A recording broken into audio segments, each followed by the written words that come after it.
Welcome to SVG-TV News for Wednesday, November 19, 2025. I am Rochelle Batiste with the details.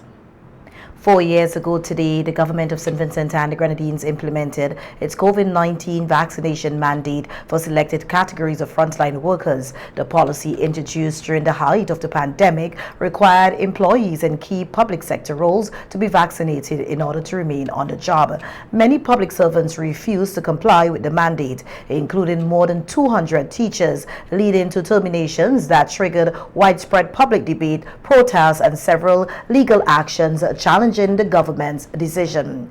Today, President of the St. Vincent and Grenadines Teachers Union, Oswald Robinson, reflected on the anniversary of the COVID-19 mandate. He noted that the period was and continues to be a struggle for affected teachers, many of whom have faced emotional, financial, and professional hardship since losing their jobs. It is the 19th of November 2025.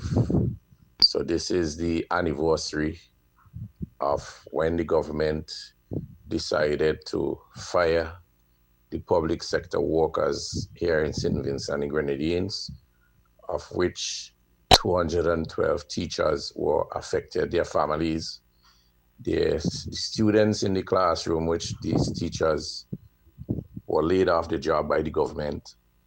And we recount the enormous sufferings our teachers and the public sector workers would have experienced, the mental health issues, the economic difficulties they had keeping up with their medical, their insurance, their mortgages.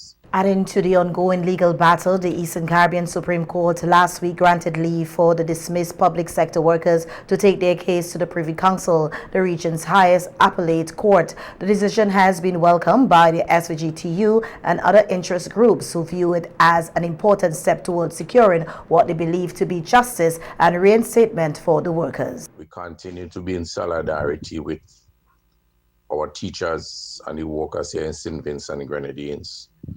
As you know, this matter has gone to the Privy Council, and our legal team, we are preparing for that very important case, and we expect to be victorious so that the workers of this country and our teachers will get back their benefits and that they'll be fully reinstated.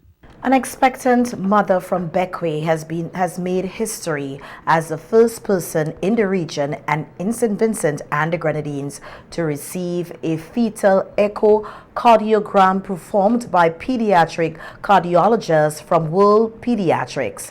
According to Lauren McIntosh-Shallow, Executive Director of World Pediatrics, the procedure marks a significant milestone for both the organization and the Caribbean, as it is the first time such an advanced fetal cardiac assessment has been conducted in the region. Before the ultrasound was performed, SVG-TV News spoke with the excited mother, Ellen Hazel, who previously had another child undergo heart surgery by the same team of doctors. Hazel said she was eager to have her unborn baby undergo the heart ultrasound, given her past experience and the importance of early detection. Oh yes, they asked to do the first time in St. Vincent, do a checkup on my baby's heart to make sure that the same thing is not reoccurring with this baby as with him. How do you feel? A bit nervous, but I'll be more mind settled to know that everything is okay with this baby, so I don't have to go back through the same problems as my first child. Hazel praised the pediatric cardiologist, noting that they saved her child's life 2 years ago. She said her child is now living a healthy and normal life. The mother also volunteered her child to assist in the training of regional cardiologists learning to perform echocardiograms. Very great, because it helped my son a lot because of what he was going through. And they found out his problem and already fixed it, so it's a God bless. What did they say was the problem? He had a hole in his heart, and something about the blue blood leaking, mixing up with the red blood and causing some problems. So he had to go away to do a surgery, and he did that almost 2 years now. January coming will be 2 years. He did heart surgery in Houston, Texas. He's busy. A lot more energy. Don't sit. He's very busy. He's living a normal life. Normal life. No problems. Thank God for that. SVG-TV News also spoke with pediatric cardiologist Dr. Caroline Lee, who explained the medical importance of conducting a fetal echocardiogram, especially for mothers with a history of congenital heart issues in their children. Congenital heart disease, which are birth defects of the heart, the way the heart was formed, are the most common birth defects. And about 1% of all children that are born will have a heart defect, so they're very common. So once a child has had a heart defect, that family, the mother and father, have an increased chance of having another child with a heart defect. And so that's why screening the baby's heart is something that, if we could do, would be helpful because of that increased risk. So we're going to, yes, take a look at this baby's heart in the womb. I'm going to do it, usually it's done with the same ultrasound probe or the device that the OBs would use. Instead, we have our echo machines, our portable echo machines, so we'll try it out and see what kind of images we get, but normally we would try and do it using the ultrasound. If we do identify a heart defect, it depends on what the nature is, because heart defects can range from very simple, like a small hole in the wall of the heart that might close on its own and never need any treatment, to a very severe heart defect where the baby's oxygen level is low and that needs to have surgery pretty soon after birth. And so it really depends on the nature of what we identify. If we see anything, that will tell us if we need to do anything, or if the baby will just follow once a year, or whether the baby will need to be born and operated on in a specialized hospital. SVG-TV News has since learned that the fetal echocardiogram was successful and the unborn baby is healthy with no signs of heart complications. In other local news now, we hear that the opening of the Marriaqua Civic Center represents more than the completion of a building. It signals new possibilities, new partnerships, and renewed investment in the human and social development of the Marriaqua Valley and St. Vincent and the Grenadines. This was the view expressed by Minister of National Mobilization, Gender Affairs et al., Akisel Peters, at Tuesday's official opening of the center located in Hopewell, Marriaqua. This facility stands as a testament to what collaboration, persistence, and national commitment can bring about. The construction of this center was undertaken as part of the government's broader recovery efforts following the damage caused by Hurricane Thomas and the April 2011 floods. With the financial partnership of the Caribbean Development Bank, and at a cost of over 10 million EC dollars, Franco Construction Limited completed the works with technical supervision from FDL Consult Limited of St. Lucia. Although the project extended beyond its original timeline, what we see here today is a modern, resilient, functional facility built to serve this community with pride and purpose for many years. But it is not the walls, the floors, or fixtures that make this center significant. It is the future that makes it possible. Community centers are engines of national transformation. They are spaces where children gain inspiration, where young people unlock their potential, where families strengthen their bonds, where the elderly can find companionship and support, and where communities organize and grow stronger. Peter said the Marriaqua Civic Center was designed intentionally to meet a wide range of community needs. Young people of the Marriaqua Valley will participate here in leadership training, mentorship programs, after-school support, robotics clubs, literacy events, and creative and cultural activities. These initiatives will cultivate improved academic performance, stronger leadership skills, enhanced creativity, and deeper community pride. Schools in the Valley will now have a dedicated space for extracurricular programs, parent-teacher engagements, student exhibitions, and collaborative projects that strengthen the link between education and community life. At the same time, the center will host skills training, technical and vocational workshops, business development sessions, digital literacy classes, agro-processing demonstrations, and programs aimed at strengthening jobs and livelihoods. These activities open avenues for entrepreneurship, greater employability, innovation in agriculture and small enterprise, and increased income generation outcomes that directly support national development priorities. She noted that the facility will also support critical social services, including counseling, educational programs, family resilience initiatives, disability outreach, elderly support, gender-based violence prevention, and broader community welfare programs. Minister of Agriculture Supporter Caesar says the issues and concerns of farmers and fishermen locally are addressed in the Unity Labour Party's recently launched manifesto. On radio today, Caesar noted that one of the major concerns raised by the farmers is predial larceny, which he said has been a persistent challenge for the agricultural sector. He added that one proposed solution is the monitoring of animals using tracking devices, which should help reduce theft and improve accountability. So, and then predial larceny.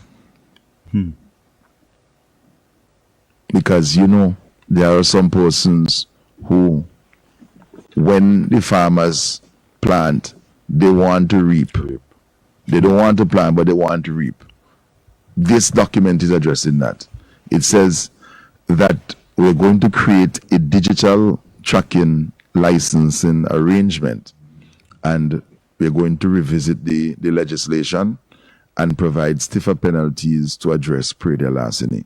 And I spoke to the technicians already. In fact, we visited South Korea, and they will be using drones in some areas. They will also be putting chips so that they can be able to track the animals, and it will be fully integrated with the support of the legislative framework. Regarding the fishing sector, Caesar said the government wants to ensure that fishermen earned more income with expectations of increased exports and higher local consumption once fishing centers across St. Vincent and the Grenadines become fully operational. He also highlighted the establishment of the Blue School, which aims to encourage young people to pursue opportunities in the fishing industry. According to Caesar, more than 400 individuals have already expressed interest in participating in the program. Will be bringing to St. Vincent and the Grenadines persons to teach longline fishing. And already we have applications from over 400 persons who are willing to participate in the training sessions. So you would have about 2 of the vessels that will be dedicated just for training. And again, as I noted earlier, once you create the enabling environment, once you create the platform for the transfer of knowledge, for the sensitization, for the education, you are going to see throughout this country more persons would be buying box trucks. You know, the trucks that will be taking the fish to the airport. Cold storage. Exactly. In some news now on the political scene, we hear that Ian Douglas, a senior figure in the Dominican Labour Party, the DLP, and a member of parliament in Dominica, has publicly thrown his support behind the Unity Labour Party as the ULP campaigns for a 6th consecutive term. Speaking at the ULP's manifesto launch in Connery last Sunday, November 16, 2025, Douglas urged Vincentians not to experiment with their future. Time to experiment. Now is not the time to play around with your future. The future of St. Vincent and the Grenadines is not lotto, brothers and sisters. You need men with experience at the helm, brothers and sisters. I know you have concerns. I know the rank and file have concerns, brothers and sisters. But it is better to stick with labor, brothers and sisters, because the future is brighter with the Unity Labour Party. Douglas praised Prime Minister Dr. Ralph Gonsalves and his administration for improving the lives of Vincentians, describing their long tenure as advantageous for the country's development. And the Grenadines is on the right track with Ralph Gonsalves, brothers and sisters. St. Vincent and the Grenadines have shown regional and international leadership, brothers and sisters. The future of St. Vincent and the Grenadines is in good hands under the Unity Labour Party. Over those years, you cannot deny that you have seen economic stability in St. Vincent and the Grenadines. You have seen infrastructural development projects, including the international airports, brothers and sisters.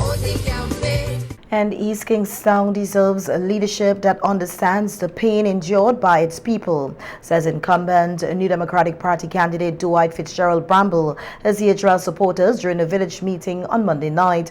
Bramble emphasized that East Kingstown has suffered more than any other constituency because of crime and violence. He recalled the tragic murder of 5 individuals several years ago, an incident he described as one of the darkest moments in the community's history. East Kingstown has suffered the dubious, the worst experience of gun violence in this country's history when the 5 young men were gunned down uptown in Quarry a little over 2 years ago. And can you imagine, up to this day, the Minister of National Security, Ralph Gonsalves, has not done nor said anything about that.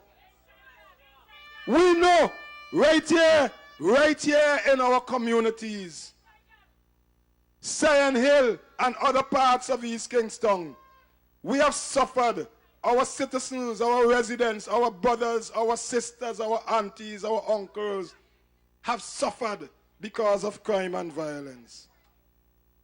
The constituency has been left to fend for itself with no proper community policing, no youth programs, no support for families who are afraid to come out in their own communities. According to Bramble, young men in the area have been forced to live in fear due to what he believes is a lack of effective crime prevention efforts and meaningful protection within the constituency. He stated that many youths feel unsafe even in their own neighborhoods, and he called for urgent intervention to restore hope and security. Today, the young men on our blocks, have been made to live in fear because we are not getting the proper attention from the government with regards to crime and violence. They have neglected us for 5 years, and then after that they come and show up. Last week Friday they come to the community giving out $150 here, $200 there. East Kingstown, you are better than that. To me, that is the worst form of disrespect anybody can do to you. And don't get me wrong, if they come with money wrapped up in jersey, of course you take it. Because it's our money, it's we money. But the intention and the action of coming to you and treating you like if you are on their plantation, and they come Every 5 years, they come and they give a little dry biscuit, proverbially speaking, not a real dry biscuit. But the way how they treat you over 4.5 years, it's like you know nothing. And then the last 6 months, they come and they give a little dry biscuit and say, hey, take that and put we back there. The NDP candidate also shared the personal impacts of gun violence on his life, revealing that he too is a victim, having lost his son in a shooting. He said this tragedy has strengthened his resolve and solidified his commitment to fighting crime and preventing other families from experiencing a similar heartbreak in St. Vincent and the Grenadines. Made a commitment. And that is the main reason why I came back from Canada to get involved in politics, you know. Because I said, you see what happened to my son? I am going to work tirelessly to make sure that I reduce the risk of something like that happening to any of you youngsters on the block.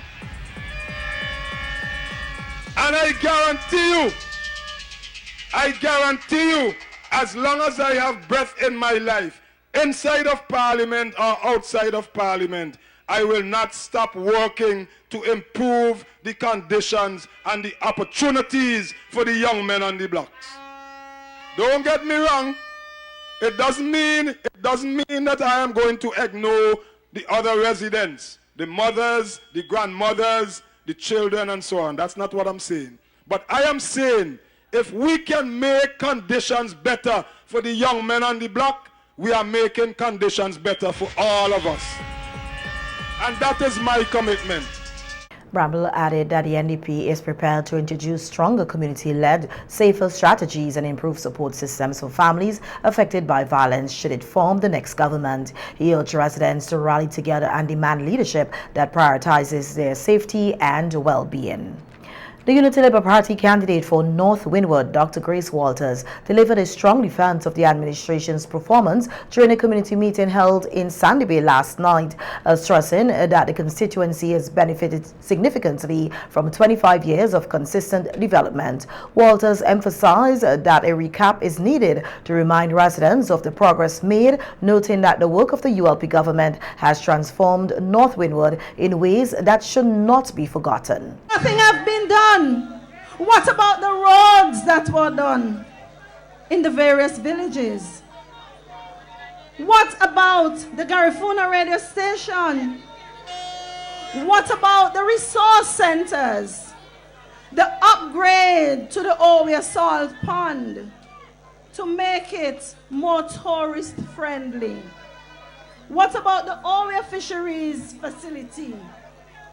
What about the Chatoya National Park?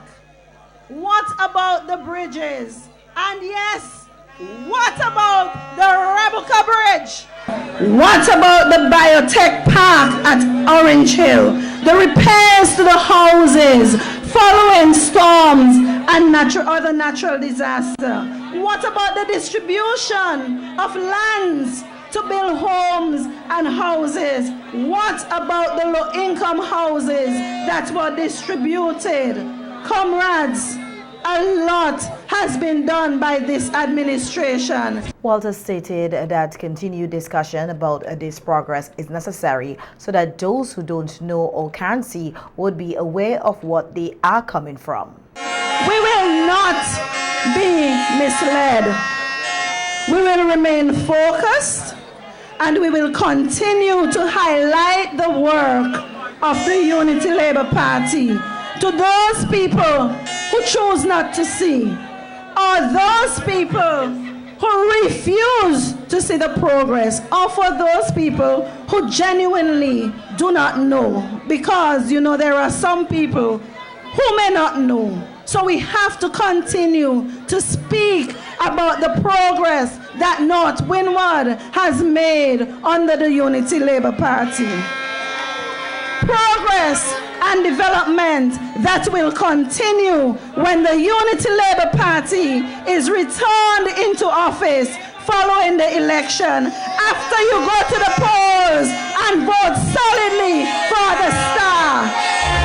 She further highlighted that while much has been achieved, there is still much to be done, explaining that the push for a next term is fueled by unfinished goals. Walters said these goals can only be realized through full collaboration across the the constituency. Comrades, in the next term, we have work to do.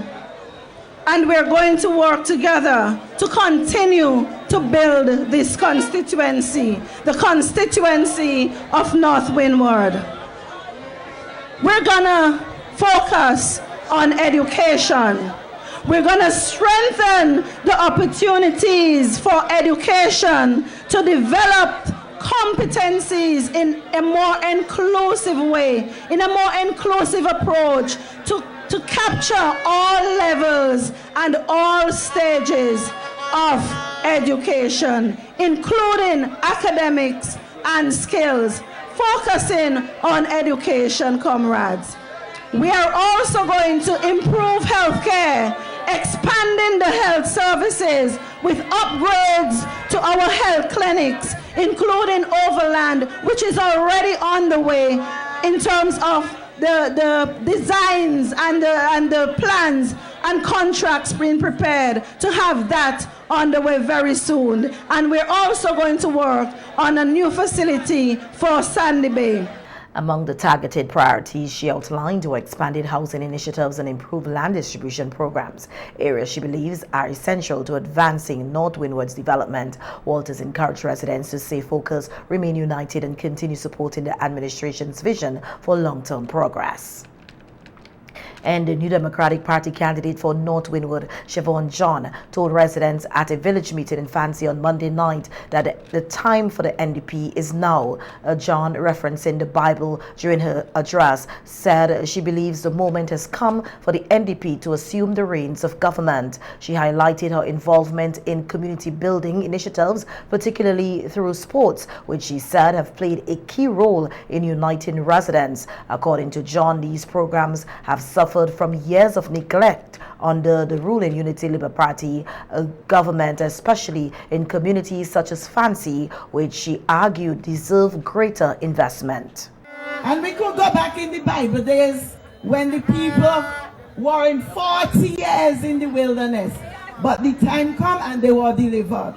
And we will be delivered because God does not allow evil to rule a nation forever. I don't have to introduce myself here in Fancy anymore.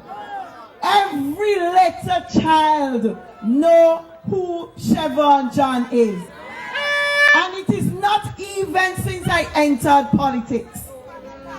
This has been from way back when I started my teaching when I was a little girl, coming right here into Fancy Village because my people are here. When I entered politics, I came here and I said, you know, community is about oneness. And this government divided our communities. So I wanted to put back that unity and that love within our the members of our community. And so we started our netball. And the young ladies were in the quartet to come out and have fun. Now that is when I am in opposition. An opposition member coming into a community to bring the community together. Now tell me what you expect when we get into government. John also spoke about what she described as long-standing infrastructural neglect in Fancy, pointing to deteriorating public facilities, poor road conditions, and insufficient community development projects. She said residents have repeatedly raised concerns, yet a little improvement has been made. Wrong. And you look in front of you. This building we call the White House was a building that was used for community activities. Weddings were taking place there. Meetings were taking place there. Look at the condition of it.